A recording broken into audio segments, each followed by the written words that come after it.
Healthcare is too expensive. Employers are offsetting costs onto their employees. Who will make health benefits affordable for hard-working Americans and their families? You will! This is the Empowering Plans Podcast, a show dedicated to helping you once again emphasize the benefits in your benefit plan. Now prepare to learn, Plan, save, and protect with the Phia Group.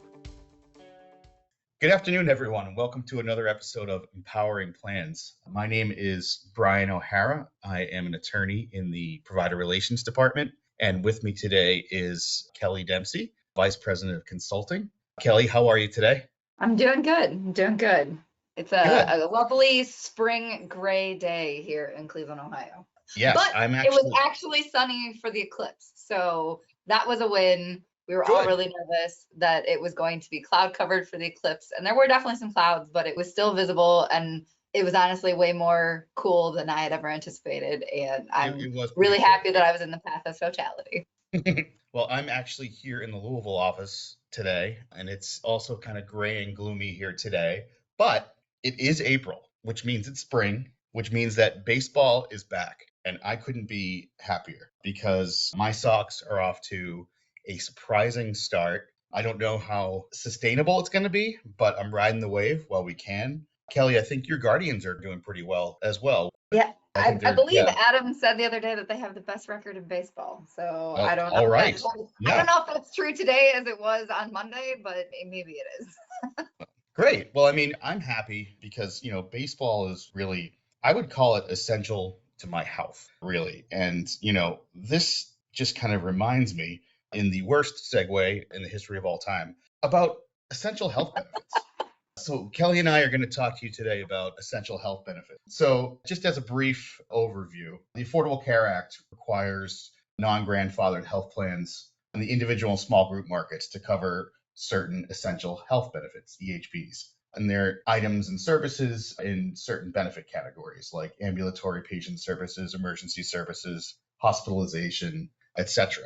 Each state is required to designate a standard benchmark plan for their essential health benefits. Self-funded plans previously were not required to have a benchmark plan. However, it's always been the advice of Phia that plans should indeed select a benchmark plan. And Kelly, if I'm not mistaken, as of 2015, self-funded plans actually are required to have a benchmark plan. Is that correct? Yeah, it was hidden in the final rules published way back in November of 2015. There was a footnote of all places that kind of specifically referenced the fact that a self-funded plan needs to select a benchmark.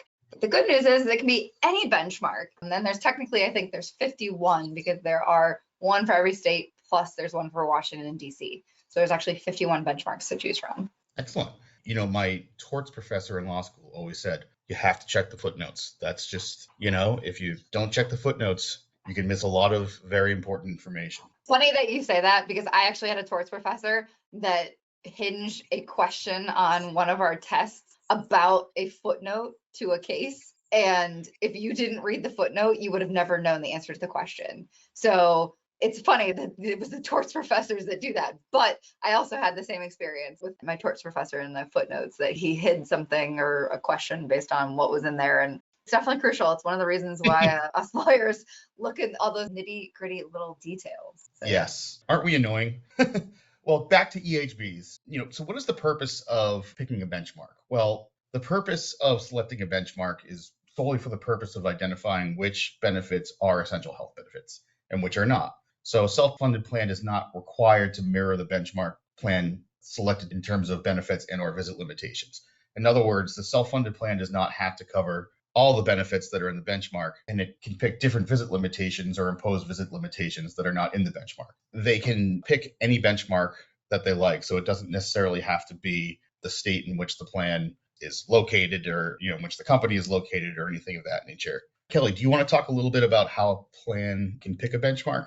Yeah, so there's definitely a few considerations, and it's kind of one of those, you look at it from the reverse. You kind of look at your benefits of where you have now and what makes sense for your health plan and see where you might have had dollar limits and then kind of try to find a benchmark that aligns with that. That was kind of like the reverse process. And again, it's one of those situations where we see a lot of employers and plans picking Utah because it was one of the most plan-friendly benchmarks way back in, the beginning of the ACA when things first started back in 2014, 2015.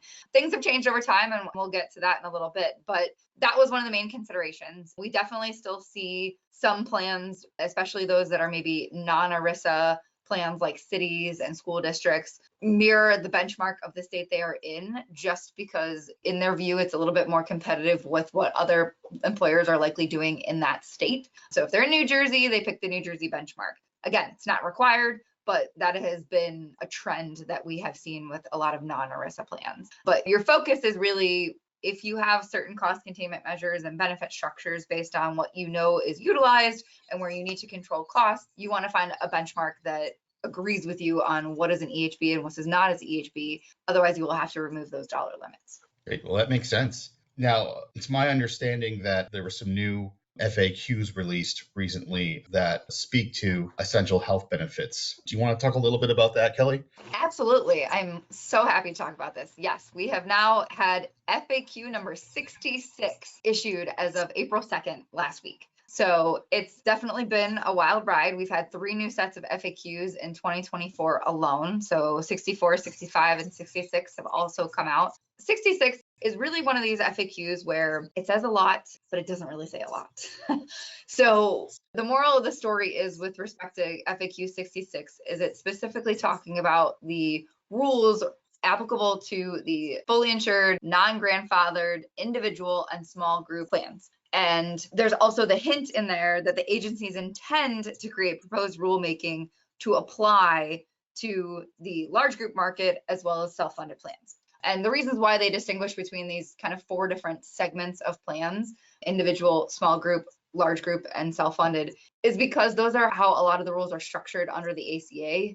Over time, there are certain rules under the ACA that in the self-funded space you may have never encountered because they only apply to either the fully insured small group market or individual market, or potentially the fully insured large group market. So that's where the distinction comes in and why they're so, directed in such a specific way. It's a little weird that they would come out with rulemaking for one set and not the other. But I think if I'm reading between the lines, the way I interpret this is one of the things that the regulators are trying to do without coming out and saying it directly is that they're trying to fix the potential conflicts that we have seen over the last more than 10 years, almost 15 at this point, the conflict between state mandated benefits and state laws related to certain benefits and the ACA rules that prevent, the federal rules that prevent dollar limits on lifetime and annual dollar limits and certain benefits, the EHBs. So I think that's what they're trying to reconcile. They're trying to reconcile the rules that apply at the federal level with what the states have already potentially done or are continuing to do.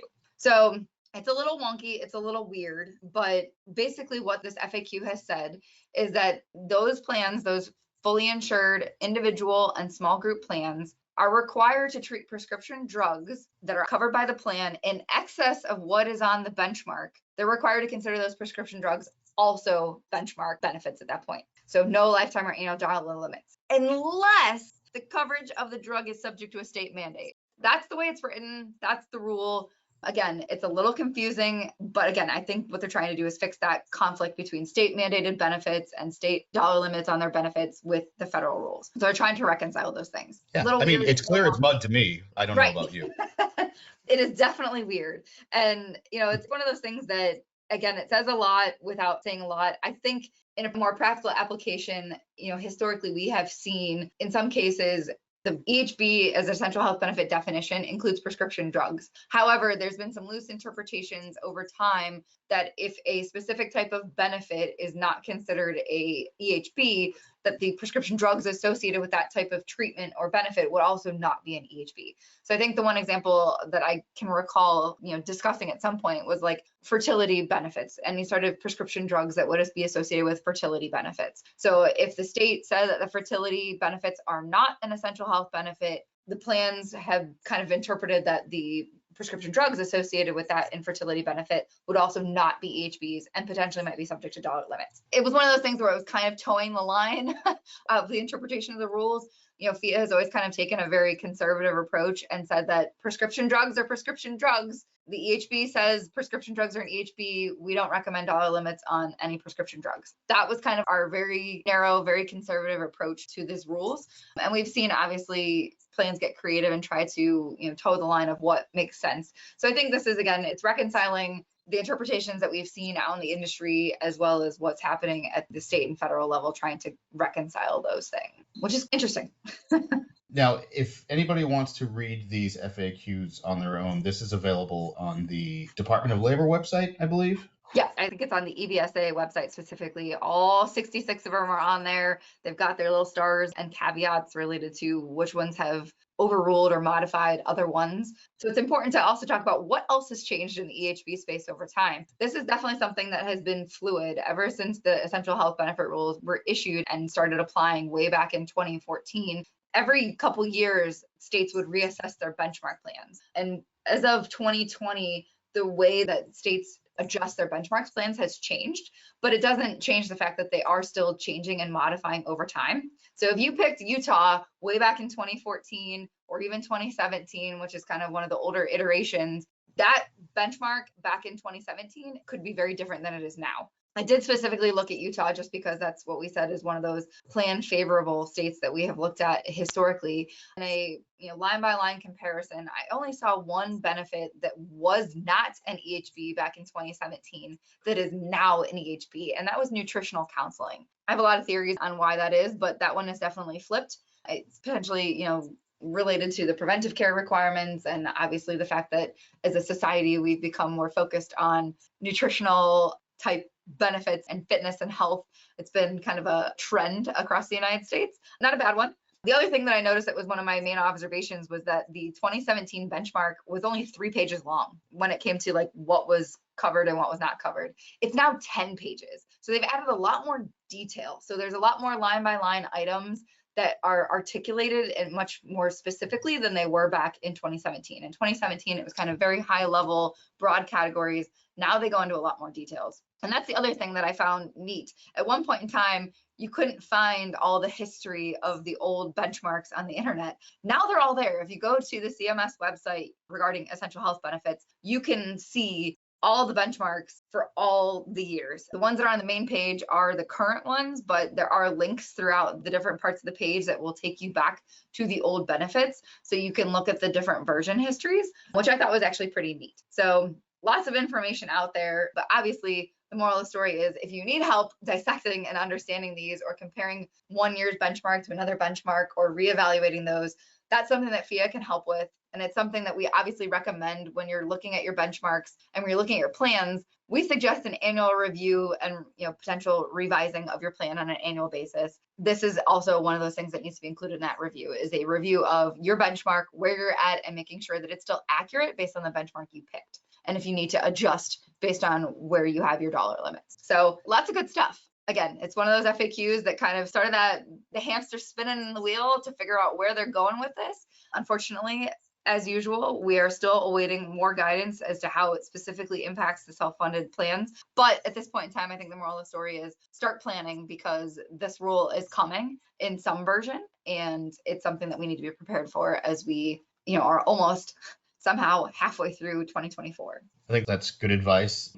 Obviously, this isn't necessarily the most exciting topic in the world to talk about, but it's certainly very important. And as Kelly stated, if you need help navigating this process, certainly reach out to Phia and we can help. And Kelly, I would love to sit here and talk about essential health benefits for the rest of the day, but the Red Sox are going to be playing soon. I need some baseball in my life, so I think I'm going to have to sign off and go watch. But it's been a pleasure speaking with you as always. Thank you very much. Yeah, absolutely. It was great to talk to you today too about essential health benefits. I hope you learned something as well as our listeners as well.